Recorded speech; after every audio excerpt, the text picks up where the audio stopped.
Hey everyone, I'm Kadeen Ellis reporting for THZ, and we are back at it in the heart of Tribeca at Barnes & Noble's with hip-hop mogul, entrepreneur, and author Russell Simmons.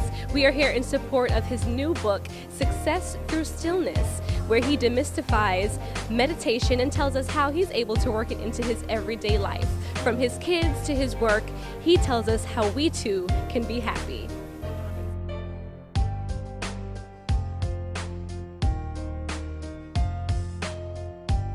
And in the hot zone with me tonight, I have mogul, entrepreneur, author, Russell Simmons. How are you? Very good. Thank you for coming. I know you had a long day, so we appreciate you taking time to sit and chat with us.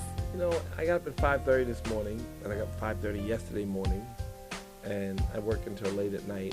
And I got to tell you that I'm a little bit tired, but as soon as I stand up and breathe a little air, I'll be all good. I got to go from here to a podcast, and then I have something else, and then it'll be bedtime because I need 4 hours, right?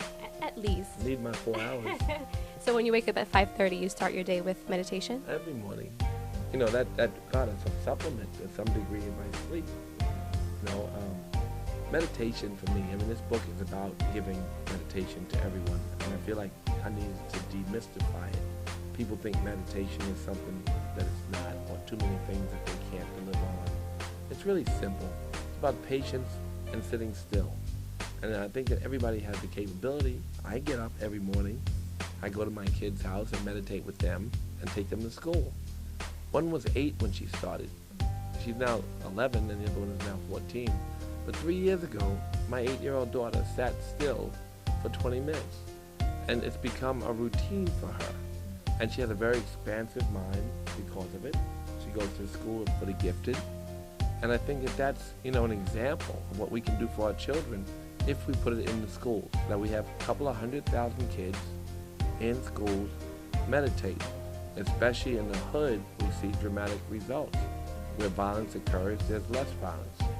And I think it's, you know, and when people are not learning well, they have a more expansive mind because of what we call quiet time.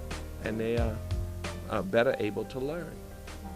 So anyway, that's why I wrote the book, because I want to give that experience to others. I mean, I don't keep the royalties, I give the royalties to charity anyway.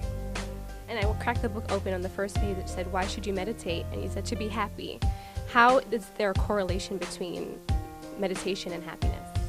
Well, when you see the world for what it is, and meditation slows it up, you know, you have flickering in the mind, fluctuations in the mind, lots of thoughts.